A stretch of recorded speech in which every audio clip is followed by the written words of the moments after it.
And welcome to another Cardinals Nest here on HBC TV 25. This is the show devoted exclusively to St. Mary's University and our sports teams. I'm Dean Beckman, joined by Donnie Netto. Donnie's the Sports Information Director at St. Mary's, and Steve Randgaard joining us. Steve is our golf coach at St. Mary's, both women's and men's. So Steve, welcome to the program, welcome to the Cardinals Nest, and new to St. Mary's. So yes, I am. Thank you. Welcome you to the university as well. Thanks a lot. So Steve, give us a little bit of history on your background. You were a long time both boys and girls golf coach at Lake City over slightly different time spans, but I think starting in 1987 in Lake City, right? Right. I'm a Lake City girls golf coach. I was there from '87 to 2017, this past spring, and then the boys golf coach from '88 to 2009.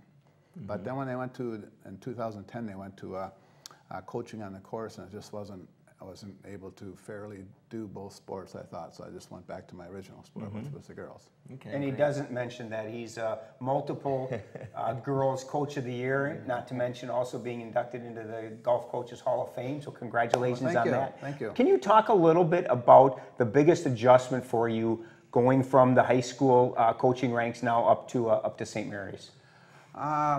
Boy, I think it was, at first, when I first got here, the administrative work was a little overwhelming, but after I got this all kind of figured out now and I got things in place, I'm getting a lot more comfortable, and working with the players have been awesome. I mean, they've been very fun to work with, very coachable, and so that part of it, I just think I've just learned a lot in the past month and a little half, I guess, and just taking it from there. Yeah. Does the coaching change at all in terms of, like you had mentioned, when the coaches are finally allowed to actually coach on the course, has it changed in terms of from what you do at the high school level to what you're doing with our athletes here? Yes, I can actually go on the green here and see we couldn't do that at the high school level, but I can go out there, go on the green and help them read a putt and things like that. So otherwise, everything else is the same.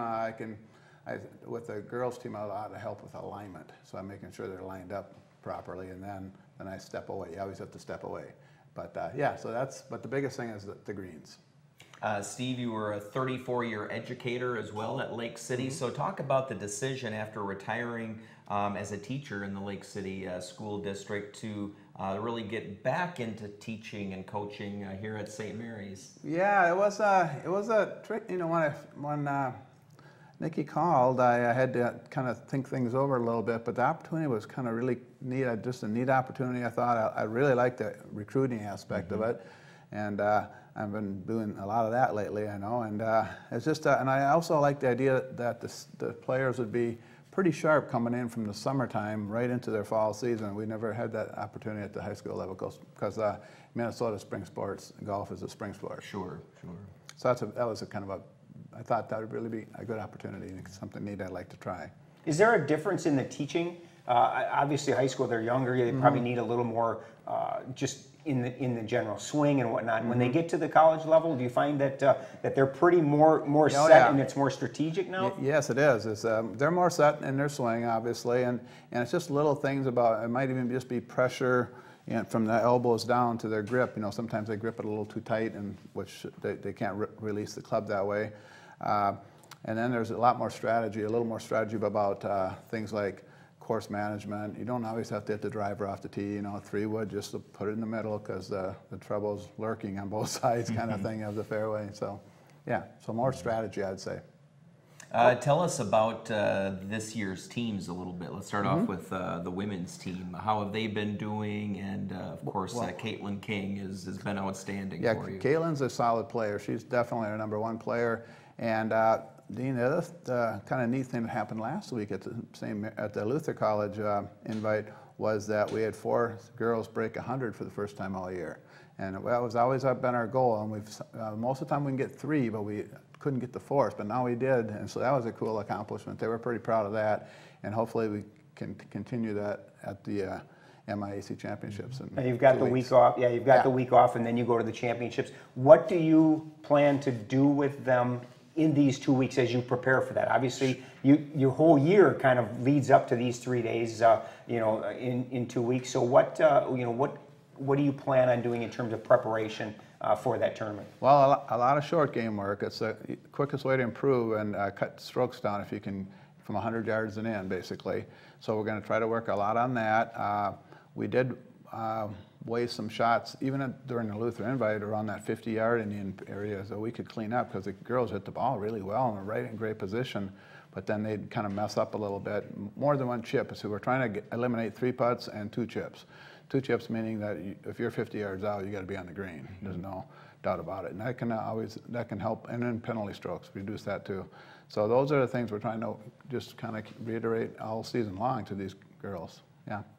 And how about the men's team? Tell us. The men's team has a lot more experience, okay, and there are a lot of talent in the men's team. We're real deep.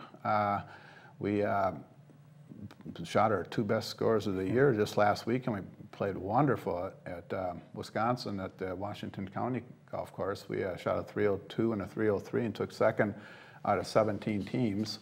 And we were led by 2 of our seniors, Hunter Rao and Brett Jackson, and then they both played really well both days. And then Kyle Brott had a real nice round, and Bryce Galowski, still have trouble saying some of their names, but he counted for us both days as well. And then Juan Sanchez played a really nice first day of the tournament. So yeah, and they're just deep. You know, we had kids in our individual team that were shooting 73, 74 also. So it's been a lot of fun. These guys they're talented. Yeah.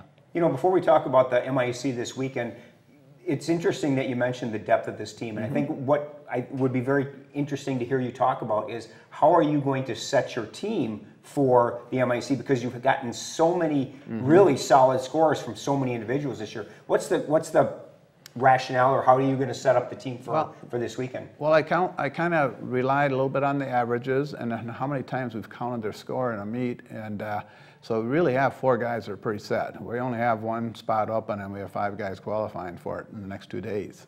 So it's going to be a little nerve-wracking, a 27-hole playoff coming up. But Hunter and Brett and Kyle and Bryce are going to be on the team for sure for this weekend. Nice to be able to go into these tournaments with guys that are averaging in the 70s. I know, I've been here a long time, and for a golf team to have all, to have your top 4 guys all averaging 79 or better really makes it a little bit easier for you as a coach. Oh, you bet it does, Donnie. Even on Sunday, our first day of that tournament, we had all 5 break 80, which just gives you so many options, and it's really great. So yeah, that's the first time we've done that too this year. Does that raise the expectations for this weekend as you head into the conference? Well, I think it gives us confidence for sure. Definitely playing at a high level right now, the guys are.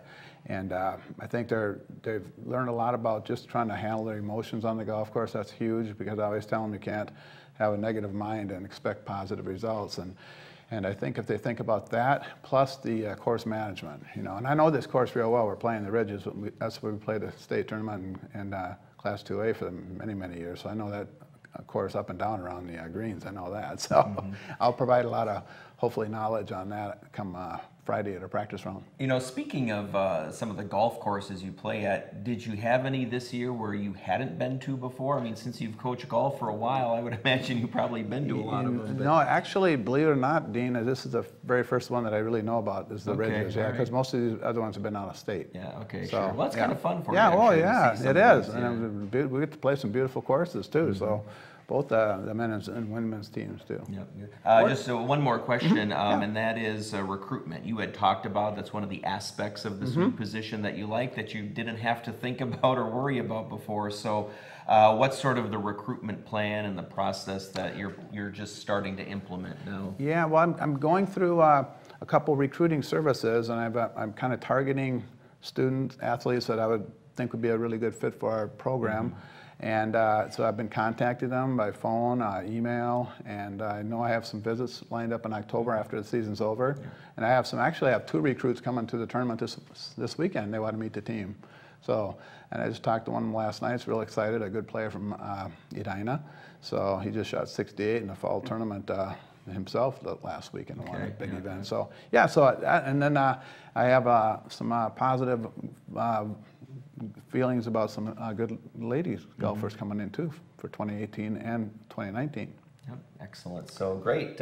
Steve, thanks for being on the program. Steve Randgaard, our new golf coach at St. Mary's University. Good luck in the MIAC Championships this weekend here. All right, stay tuned here to the Cardinals Nest. One of Steve's senior golfers, Brett Jackson, will be on the program next here on HBC. Great, thank you. Good luck with the family. I'm home. Oh, hi. Where is everyone? They're still here. I just gave everyone the HBC Wi-Fi password. Stream like a hero. Only HBC has the fastest in-home Wi-Fi, where multiple users can download and upload, share files, and stream audio and video simultaneously.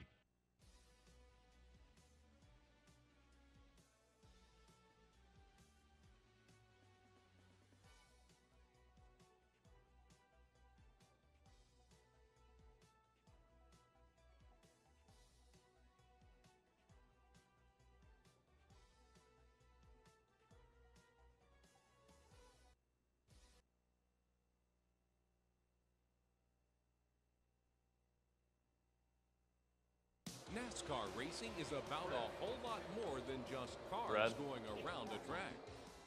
It's about people who drive, people who engineer, people who plan, people who know how to put it all together. Meet the people who make the cars go round every week on Raceline. Watch Raceline here every week.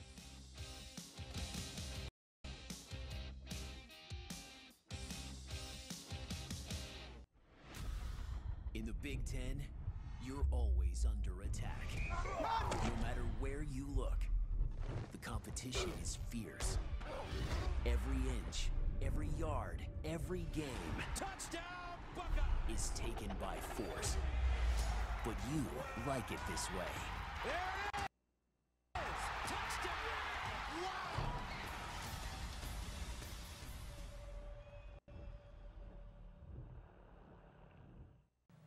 And welcome back to the Cardinals Nest here on HBC. Well, we just had on Steve Randgaard, the new head coach for the golf team at St. Mary's, and now we have one of his senior men's golfers. That's Brett Jackson. Brett, thanks for being on the program today. Yep. And now you are from Edmonton, Alberta, right? So you've come a long way to golf at St. Mary's. You're also a double major in marketing and sport management. So give us a little insight into Brett Jackson, what you did back there in Edmonton and how you ended up coming to St. Mary's. Yeah, so way back, this is going back 4 years ago now. It's crazy how time flies. It but goes fast. Yeah, I grew up in Edmonton, played high school golf in Edmonton, did a lot of junior golf events there. And then after high school, I took a year off after high school, worked on my golf game a bunch to where I thought I needed to be. I knew I wanted to go to school somewhere in the States, somewhere still like somewhat close to home. It's only like a flight away. And then, but then I got recruited by the coach at the time, who was Ryan Egan, a few years back, and he was really good to me and sold me on the school, and I came down for a visit and enjoyed it, and the rest is history, and here we are. Right. Yeah. And you know, and as far as your majors go, it's a great business department at St. Mary's, and I'm sure you're glad with the direction that's going to. Yeah, oh yeah, the business department's been huge for me throughout the 4 years I've been here now. Not only on athletically, the golf program has progressed, but I think that educationally, my business acumen has been advanced a lot too through the school for sure. You know, before we start talking about golf and how fast those 4 years have gone, right. tell us a little bit about your summer, because I'm jealous, to be honest with you, of what you got to do this summer. Talk a little bit about this summer internship that you had with the Cleveland Browns. Yeah. So like you said, this summer I was actually fortunate enough to intern with the Browns, and I was a fan experience special events intern there. So I dealt with pretty much every big event that's happening with the team outside of on the football field, whether it be events at the facility or with Play 60, like youth football movements, community relations stuff, just all over the place. I was helping with stuff like that. So it was really cool. It just got me a lot of exposure to the different aspects in the sports industry that you might not think about immediately. So it just opened my eyes a lot. It was cool. Yeah, and internships with any professional sports team, regardless of the sport, are difficult to get. They're highly competitive. Right. So tell us about that process and your persistence eventually paying off. Yeah, so I mean, I knew from the get-go, like since even beginning of school, that I wanted to work in the sports industry, and I wanted to at least test those waters first before anything else. So with that being said, I had contacted a lot of places, a lot of different teams, that sort of stuff, and then finally a connection within my family with knowing someone that got me a lead to the organization, and from there I got an interview and got the gig for the summer. So it was good. Now let's talk golf, because this weekend really is it for you in terms of the legitimate. Now obviously you have the spring season, but the MIAC, your final crack at this. Talk a little bit. Have you thought at all about this being the last conference championships for you? Yeah, it's. I mean, it's this way every season, but especially this year, it's come up super quick. I mean, we were saying in the van on the way to the tournament last weekend. It was the first tournament that Hunter and I had actually played together with all fall, just because of how competitive it has been this fall. But we were saying, we got this weekend and then 1 weekend left. And that's like. That's it. So we got to, do as best as we can for the couple of weeks that we have left.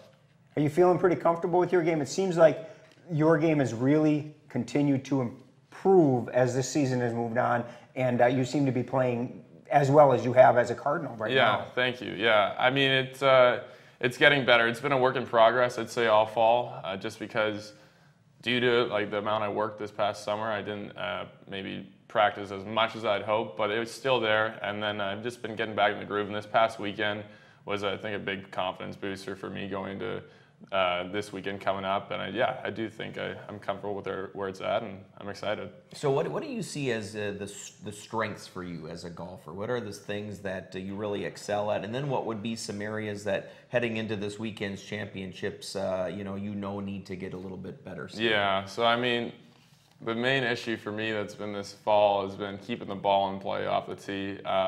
If I can do that and get my fairway count up to maybe around 10 or over for a round, that gives me the opportunities to attack pins, go for the different shots that I want to, and eliminates me from taking higher scores, being in bad positions where I have to punch out of somewhere or do something like that. So especially this past weekend, for example, I think the second day I hit 11 or 12 fairways out of 14, right? So that just gave me the chance to do what I want. So if I can do that, hopefully this weekend, then we'll look for some good results. It'll be a different weekend for you in that the first 3 times you've played was at Bunker Hills. This year is going to be at a different course at the Ridges. Is that going to make any type of a difference for you heading in?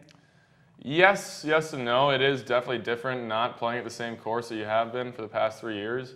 But with that being said, we've played at this course before I think in a spring tournament last year, and then I was there either my freshman or sophomore year as well. I can't remember. So I'm familiar with the course. And then Coach Randgaard, as he said earlier, has been coached at that course a bunch, so he got some expertise there. Kyle Brodt played it in high school for his state tournament, so it's going to be different, but I think we're comfortable with it at the same time, though. And tell us a little bit about Coach Randgaard and his style and how that maybe differs from some of your previous coaches at St. Mary's. Yeah, he's definitely been a very, very cool guy to be around. He's always upbeat. I think that's something that a coaching style that we take very, very. We love it to be around it. It just brings a mood up of everybody. But we still know that he's got expectations, and he knows that what we're capable of, and he holds us to a standard with that. And then I think the other thing that's been really cool this year, that maybe in past years, has just been this has to do with his style, but also just the depth we have now, the competitiveness. As he said earlier, we got 5 different guys going for one final spot here in the MIAC Championship. In previous weeks, I had a playoff with Hunter to go into a tournament. We haven't had this type of atmosphere before, so the combination of the two has made it really fun this fall. Is the conference championships any different in that it is a 3-day tournament? All the tournaments you've played to this point are just 36 holes. This one is 54. Is there a different mindset when you go into this one? Yeah, I think the biggest thing is that it grinds your mind down way more. Just the stakes are that much higher. You're in a conference championship that is consistently top 3 conferences in all of Division III golf. There's, I think, 3 or 4 schools that are already ranked in the conference. So you know the competition that you're going up against, and you know you can't just go out and fluke it and play good one day. You got to consistently go out there for 3 days straight. So it's definitely a mental test. Have you guys talked at all about expectations for the team? Is there something you're shooting for, whether it be a certain number or a place finish? Have you guys talked about that? Yeah, we have. If you don't want to give it away, you don't have to. we just like don't like to burden ourselves at the same time too, right? I know this past weekend we did really well and this is the first team trophy that I've ever been a part of in 4 years and a runner-up finish.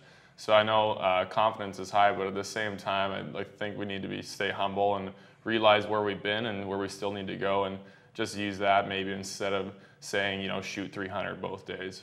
If we can do it, I know we can. That'd be great, but just keep like an open mindset. I think I need to put him on the spot now, don't I? Yeah. I happened to look at your questionnaire from 2 years ago, since you didn't fill one out this summer or this fall. You're afraid of spiders. Talk to me about that. Oh, I don't know. I just, I guess I don't have a thing for things with 8 legs. Yeah. The other one that really caught my eye, and I'm very curious about, person you'd most like to talk sports with, you said President Obama. What would that conversation be like? Oh yeah, that'd be super cool. I just think that he's got a pretty good grasp on things in life, and I know that in years past he would always, you know, every president does this, but make his March Madness brackets, stuff like that. You see him playing basketball on the court. Basketball is one of my favorite sports to play outside of golf, so I just think it'd be a cool guy to sit down and chat with. Do you do a little intramural basketball on the side? Yeah. Oh yeah, we do intramural basketball. We got our flag football team too right now, so we try and keep active. Brett, graduation in May. Do you know what's on the horizon yet, or what are your goals there? Yeah, we'll see. I mean, it is a little bit of ways away, but at the same time, it's coming up quick. I know I'd love to stay in the sports industry. I know I've talked to some people back at the Browns, seeing if there's opportunities there, perhaps.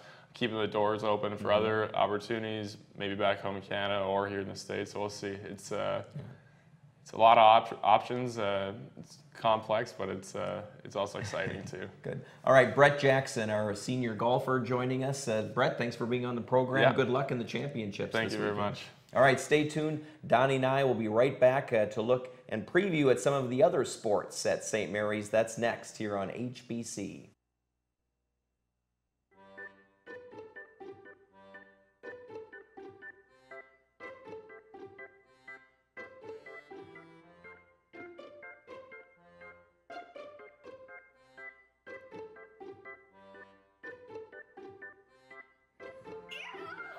Pick your channels, not your nose.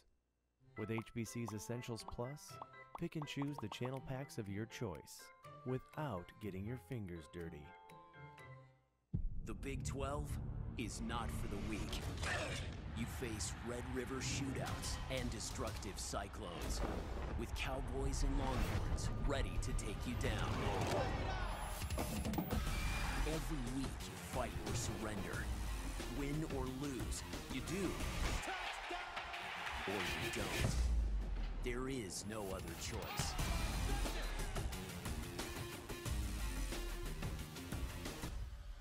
And now the new wrinkle, oh look at this prancing from Lady Poodle, which goes into a conga line. Amazing, amazing. And now the new wrinkle, oh look at this prancing from Lady Poodle, which goes into a conga line. Play, pause, rewind. Record now and watch on your schedule. Never miss out on your favorite shows. Free DVR service and equipment is included in all GigaWorld packages. In the Pac-12, it's all about the fight. The enemy has a beat on you, so you bear down with clenched teeth. Without warning, you unleash a stampede. You fight for your pride. You fight for your colors. You fight on to live another day.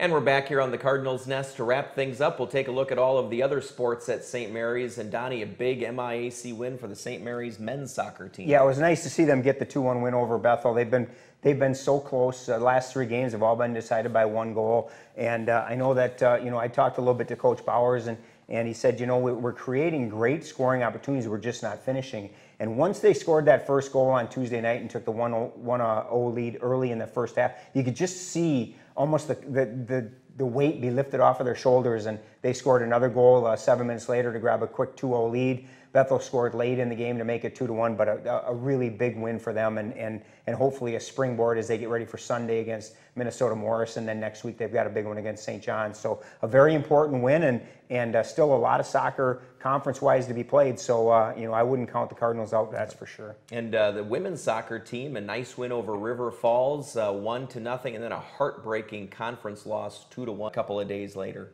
Yeah, I talk about the 1-goal deficits. The women are in the same boat in that they just continue to play these 1-goal games. They got a big win against River Falls, like you said, and then they sandwiched that around a pair of heartbreaking 2-1 losses to Olaf and to Augsburg. So they're playing very good soccer, a big game against Bethel on Wednesday night, and then they hit the road again on Saturday to play St. Kate's. But playing very well. Coach Cassidy's happy with the performances that they're getting. It's just getting that W and continuing to maybe break away, kind of like the men. Get a 2-goal lead where you can at least feel like you're in control, and then take it from there. But playing very good soccer right now. And Donnie, we've talked many times on the show in previous years about the Cardinals Nest bounce, right? And that's where whatever athlete we tend to have on the program, they go out and perform really well that week. And that happened again with Claire Tack being named the conference libero of the week. So she's been really performing well, and the team's winning too. Yeah, and I'm kind of hoping it works for Brett Jackson this weekend at the MIAC. But yeah, Claire's been playing extremely well, and Coach Keeker has even said we need her on the court. And she had a big performance against St. Kate's last Saturday. She had 38 digs, which is the most a Cardinal has had since 2008. When Teresa Perini had 41. So a very big performance from her. Kind of stepping in, as we talked, she stepped into that starter role or that libero role and is doing a fantastic job. And a very big weekend this weekend with 2 home matches, Friday against St. Benedict and then Saturday against Concordia. So a couple of huge as they really start looking at that conference standings picture and where they're sitting, and it's kind of a jumbled mess. Even if they've played just 3 conference matches, a lot of teams are going to be in the hunt for one of those 6 playoff spots. Donnie, about 30 seconds left. Final thoughts? Yeah, just I wanted to give a shout out to fellow SID Jim Sella at Concordia. Will be inducted into the Concordia Sports Hall of Fame this weekend. So congratulations, Jim. Well deserved, and happy. Great, thank you, Donnie, and thanks for watching the Cardinals Nest. Tune in again next week. We'll have another Nest right here on CTV 25.